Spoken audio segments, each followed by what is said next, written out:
All right. Now, before I get started, I want to say I've done a Gump report on Chris Bay. It was filmed before this, and I will mention at the end of the video that I'm doing this. I am now doing my thoughts on SmackDown. I'm not doing a review. I want to say this. I thought of doing a review.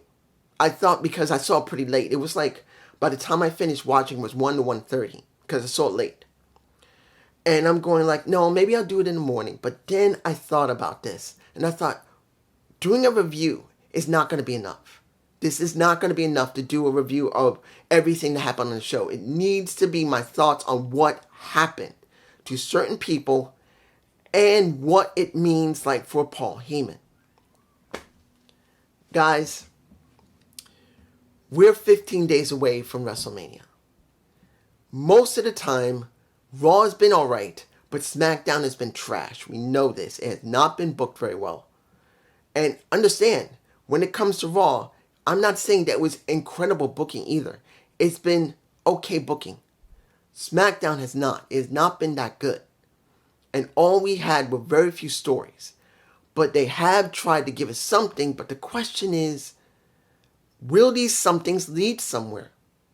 Now, Jacob Fatu winning his match against Braun Strowman in that last man standing match. I will tell you I liked it, but this is not about the match. This is about what does this mean for Jacob Fatu. We still see the situation between him, Tonga Tonga, and Solo. I still think there's going to be a feud between Solo and Jacob Fatu. And I do believe Tama Tonga will have to make a decision. Who does he follow? Even though it seems like he is following Solo, that one segment where he just didn't look like he wanted to be there because he didn't like seeing these two argue between each other is a question for me personally. I don't know how far they're going to go with Jacob. And seeing how they booked the shows lately, I'm worried that the bookings are not going to be that good for him. Just because he's destroyed a Braun Strowman and could destroy a LA Knight doesn't mean he'll have a great run with the US title. It's going to depend on what they're going to do with him, how they're going to book him with his character. I'm worried about that. Here's another person that I really don't know how I feel about. Naomi. Yes, I saw B-Fab in her match. It was not a great match, but look, seeing a Jade Cargill wearing all black with a thunderbolt across her titties didn't fill me with a lot of confidence. Yes, Nick Aldis said they're both going to have a WrestleMania match, which we all knew this was going to happen. It's predictable. We knew that there was no way they're not going to put Jade on the card. And we thought it might be Bianca, but we also thought it might be Naomi. And Naomi feels like, and I know people say that Naomi looks good. Hell, Naomi could be and should be the one to win. It will not hurt Jade Cargill. Push her to deal with a Bianca Belair. And to be honest, it makes perfect sense. But then you don't know if they will do it. Naomi looks good. I'm not going to tell you that she didn't look like the person I always stated so many years ago that she should be Naomi the Dark Knight. I know she was called Naomi Knight, and I thought she should be called the Dark Knight. Yes, she's Miss Caution Tape right now. And that evil look in her face, woo, girl, look evil. And that's good. It shows that she does have range. That one time she did, I believe Marine 3, or Marine 4. I don't remember what movie she was in. That was the Mrs. movie. But seeing that Naomi is getting this opportunity to be a heel and to show how good of her range is, and she is great at it, I'm not sure they're going to go all the way with her. People will say, dude, it's stupid. They will go all the way. They only go all the way if they know they can get this. No matter how much you think they won't, they only care about this and how it can give them something. Well, see it like this. Even if they went with Naomi, will she sell merch? Will she bring asses to the seats and pay-per-view, well, PLEs, to give them more of this, because it makes no difference what anyone says. Ari makes the final decision, even though Triple H is booking. If Ari tells Triple H, well, through Ari will tell Rock, that would tell Nick Khan, that would tell Triple H, because I don't think Ari directly interacts with Triple H unless it's necessary, because he's going to probably tell Dwayne, which would tell Nick, and then Nick will probably tell Triple H. But I'm telling you this, if Ari doesn't think there's any money in her, even if Triple H says it is, he says drop her, Triple H's got to drop her. Now, do I hope she'll succeed? Yes. Do I hope that she can become a world champion? Yes. Do I want her to stay as a heel? Hell yeah, because she's more interesting. But do I believe they'll go there? No. I'm hoping I'm wrong. But with 15 days left, and seeing how they're booking Jade, that she literally beats the living shit out of Naomi every single time, you could say they are telegraphing that Naomi could win. But I don't believe so. I think this is a straightforward booking for Jade because it's her first real feud without being in a tag team. Now here's the situation with Kevin Owens. Whew. He's out. Now I know JD had reported on a possible neck injury. He wasn't sure what's going to happen. Well, we just got it. He said he's been dealing with it for 4 months. He now knows he needs neck surgery. He's going to be out. He doesn't know when he's coming back. Now, here's the thing. He apologized to everybody. He thanked them for the last 25 years. Blah, blah, blah. And then Randy comes out. Looks at him. Doesn't touch him. Of course, he can't touch him. But he gets into the ring. He's told by Nick, you don't have a match anymore. You're out. And then he RKO's Nick Aldis. Here's the thing. I do not believe they're going to keep him out of WrestleMania. They're going to give him a replacement. But would it be Nick Aldis? It's obvious you could say Nick is going to be pretty damn pissed at what Randy did. And they have 2 weeks left. To try and come up with a new opponent, or they already have, in a Nick Aldis. Yes, Nick has not wrestled on the main roster at all. He had, I think, an elbow injury or shoulder injury. I can't remember which one he had to have surgery for. And he was not fully recovered. On top of that, he was not brought in as a wrestler. But it is a possibility they may use Nick, because of him getting RKO'd, as a catalyst for, one, giving Randy Orton a match, and two, giving Nick Aldis his first true match in TKO WWE. They got 2 weeks to book it, which it could work. But it is going to be rushed. There's no lie about it.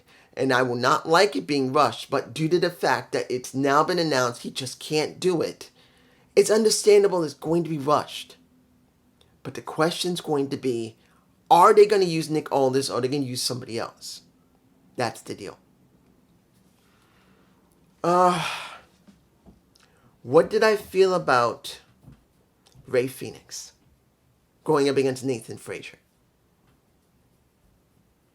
Both two high-flying, high-impact, high-fast-running, fast-punching, fast aerial assassins. Are they about comparable? I think Rey's better because he's been working 20 years in the business. Probably due that Frazier, not that he hasn't worked more than a few years in business, hasn't worked as long as Rey. So it was all right. The question's going to be how they're going to book him. I don't know what they're going to do with Rey. I don't know how they're going to book Rey.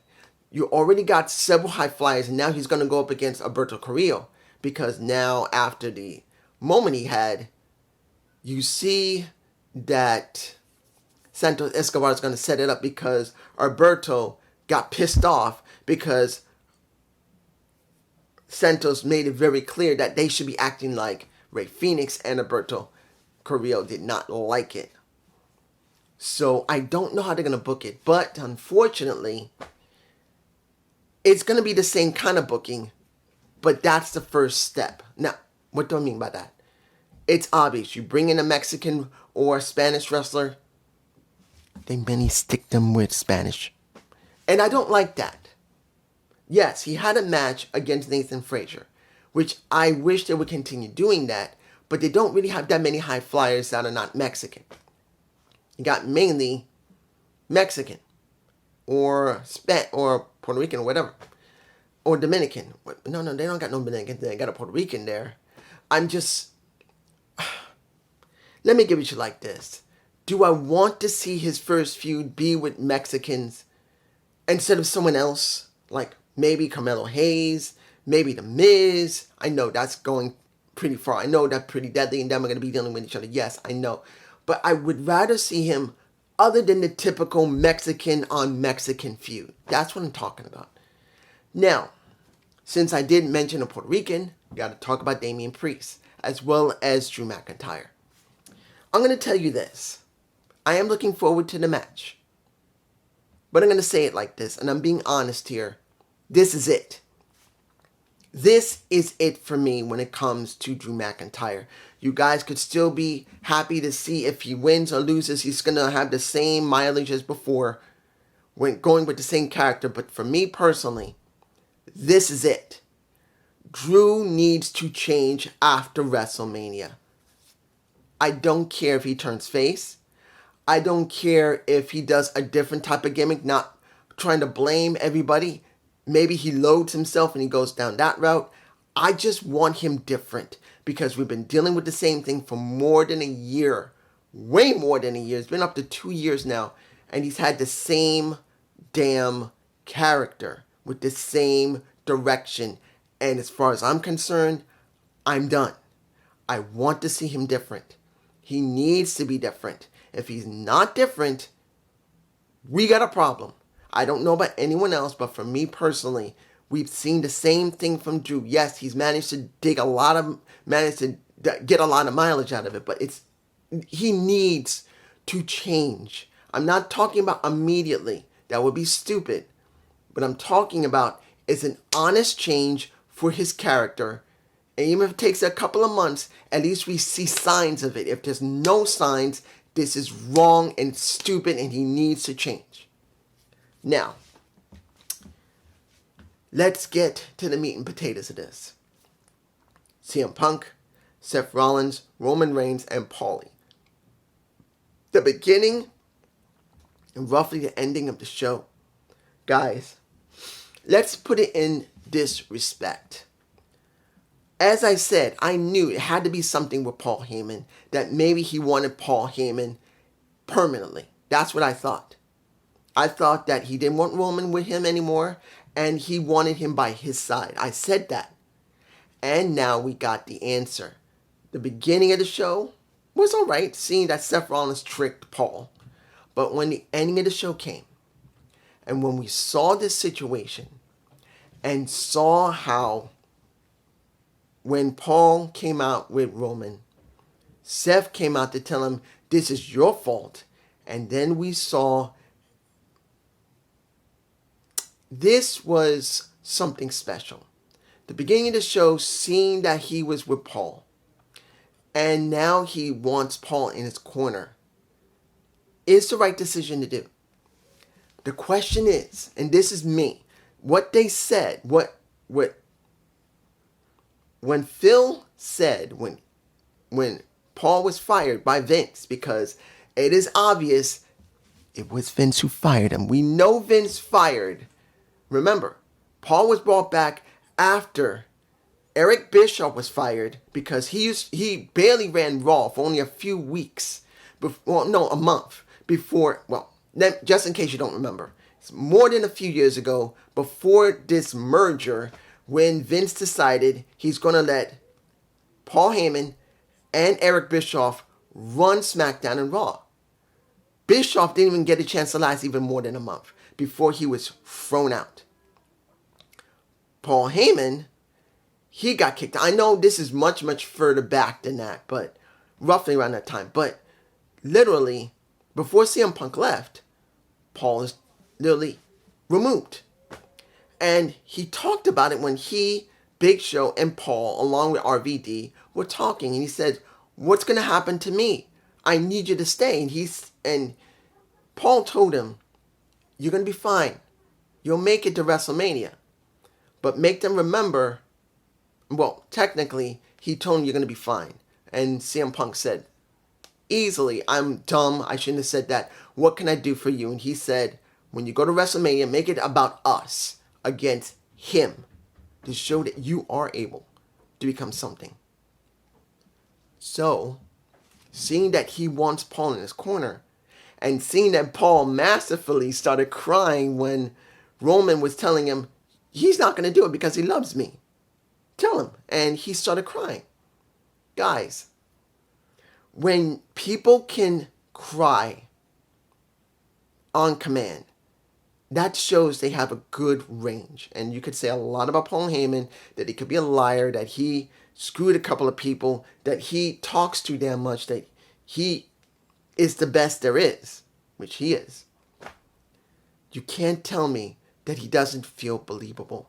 And he does. Seeing this, and then the beatdown afterward, makes me interested in seeing how far are they going to go with Paul and CM Punk. Will this be more than just one night that Punk will have Paul in his corner? Because, to be honest, Paul Heyman doesn't need to be with Roman Reigns anymore. He doesn't need him anymore. Paul Heyman can be with Punk. And to be honest, I think he should be. And when it comes to the tribal chief, who really doesn't have a tribe anymore, this will be good to see how far they're going to go with Roman and see what they're going to do with him next, because he's been in the same character for 4 years, and even though he's great as a heel, and he should stay a heel, what are they going to do with him next? But this is me. I just think that we got 15 days, we got certain things that are great, and some big questions of what they're going to do with people after WrestleMania. But these are my thoughts on SmackDown. I hope you enjoy this. Leave a comment below. I will release the Gump Report either tomorrow or Monday.